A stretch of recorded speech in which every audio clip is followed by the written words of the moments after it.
부동산 정책을 둘러싼 민심 위반에 놀란 문재인 정부가 극약 처방을 내놨습니다.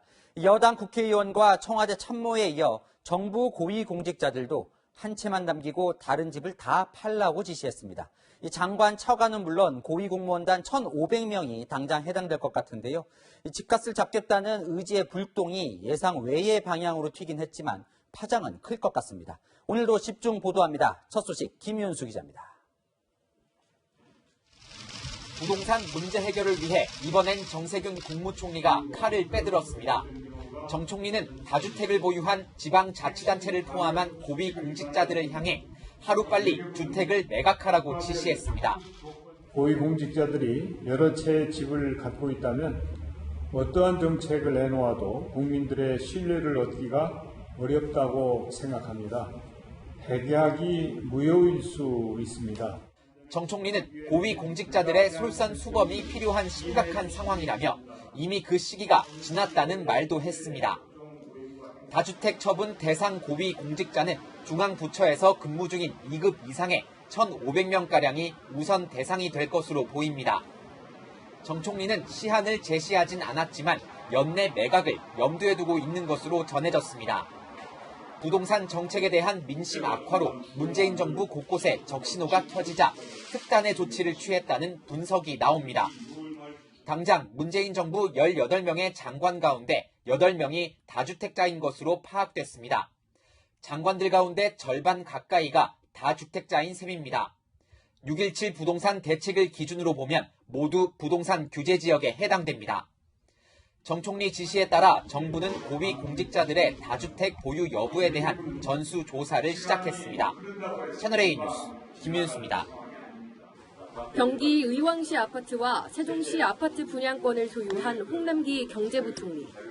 지난해 말 본인이 언급한 원칙에 따르면 2주택자입니다.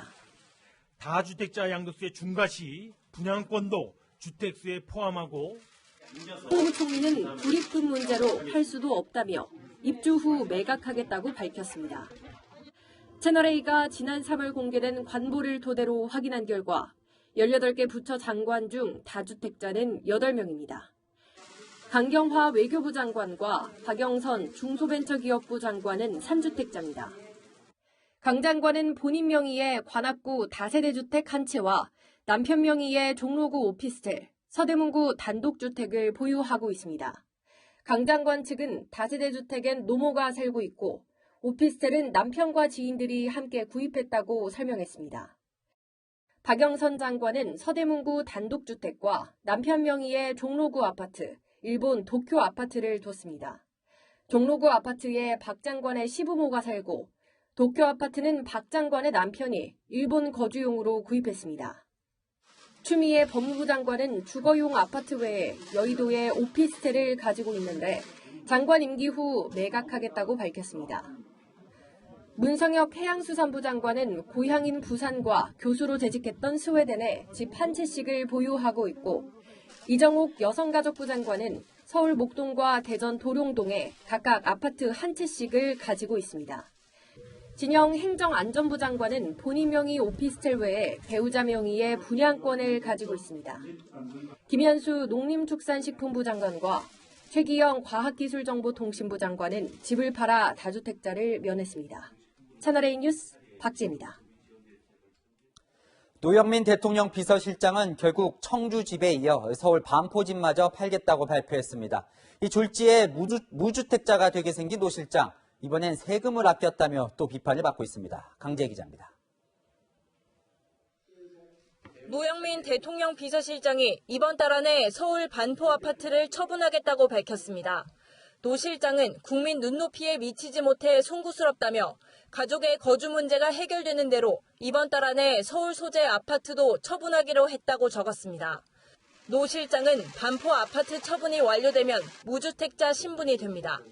노 실장은 지난 2006년 2억 8천만 원에 20평대의 서울 반포 아파트를 매입했는데 같은 평수대의 이 아파트의 최근 매매 호가는 11억 원에 형성됐습니다. 8억 원이 넘는 시세 차익이 발생했습니다. 야당에선 노 실장의 절세 전략이라며 문제 삼았습니다. 국민에겐 한 주택만 있어도 세금 폭탄을 토하면서 정부 지도자들은 신박한 절세 전략을 구사하는 것입니까? 노 실장은 2, 3천만 원 수준의 양도세를 내며 청주 아파트를 팔았고 1주택자 신분이 됐습니다. 최대 4억 원가량의 양도세를 내야 하는 반포 아파트는 1주택자 등 각종 세제 혜택을 받으면 수천만 원의 양도세만 내면 됩니다. 청주 아파트를 먼저 팔면서 결과적으로 3억 원 안팎의 양도세를 절감할 수 있게 된 겁니다. 청와대 비서관급 이상 참모 중 노 실장으로부터 이번 달 안으로 주택을 처분받을 것을 권고받은 다주택자는 모두 12명입니다. 노 실장은 논란 끝에 다주택자 신분에서 벗어났지만 다른 참모들은 여전히 처분 계획을 밝히지 않고 있어 또 다른 논란이 될 가능성도 배제할 수 없는 상황입니다. 채널A 뉴스 강지혜입니다. 민주당 의원들은 원래 총선 후 2년 내에 다주택을 팔겠다고 서약을 했었지요. 여론이 악화되자 2년은 너무 길다며 올해 안으로 정리하도록 하는 방안을 추진 중입니다. 강병규 기자의 단독 보도입니다. 더불어민주당이 42명의 다주택자 의원들에게 올해 안에 다주택 문제를 해소하도록 요구하는 것을 검토 중입니다. 당 관계자는 2년이나 기다리기에는 상황이 급박하다며 의원들의 의견 수렴 후 기한을 최종 확정할 계획이라고 말했습니다. 김태년 민주당 원내대표는 내일 의원총회에서 다주택자 의원들을 상대로 주택 처분 계획을 직접 밝히고 즉각 실천에 나설 것을 요구할 계획입니다. 하지만 일부 의원들은 여전히 처분의 난색을 표하고 있습니다. 강남과 서초, 마포주택 등 3주택자로 거론된 김홍걸 민주당 의원 측은 강남 아파트는 매물로 내놨지만 팔리지 않았다고 해명했습니다. 그러면서 이호 여사의 자택인 마포주택은 대통령 기념관 건립이 예정돼 있어서 아직 매각 절차를 밟지 못했다고 전했습니다. 비록 다주택 처분은 했지만 똘똘한 한 채만 남긴다는 비판은 여전합니다.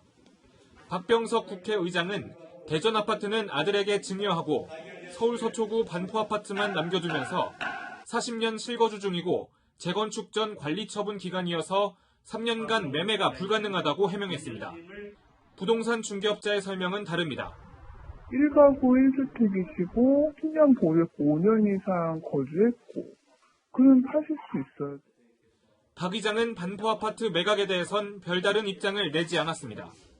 경실련에 따르면 미래통합당에도 다주택자 의원이 41명이나 있지만 강제 처분에 대해선 부정적 반응입니다. 통합당 관계자는 여권에서 물타기를 하고 있다며 강제 처분은 반헌법적인 발상이라고 반박했습니다. 채널A 뉴스 강병규입니다. 부동산 재테크는 여야 호주머니에도 큰 영향을 미칩니다. 자, 이쪽에 보이는 게 민주당사인데요. 산지 4년도 안 된 이 여의도 당사가 100억 원이나 올랐습니다.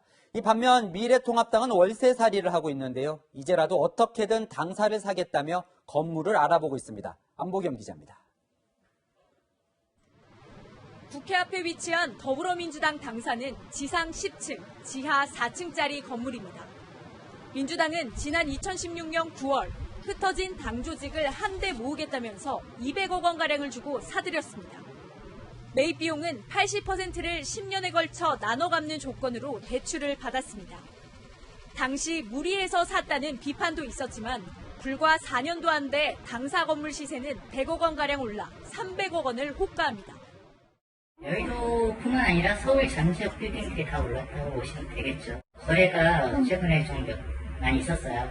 그러니까 금액대가 이렇게 올라가고 하겠죠. 미래통합당도 여의도에 당사를 매입하는 방안을 추진합니다. 통합당 당사는 국회에서 약 1km, 차로 5분 걸리는 이곳 영등포에 위치해 있는데요. 2018년부터는 8층 건물에서 2개 층을 빌려서 사용하고 있습니다. 지난 2004년 한나라당 시절 차떼기 파동으로 여의도 당사를 매각한 후 월세를 내고 당사를 이용해왔습니다. 임대료보다 이자가 지금 더 싸기 때문에 재정 합리화 측면에서도 당사를 구입할 필요성이 있다. 그래서 저희들이 엄두를 내는 겁니다, 지금.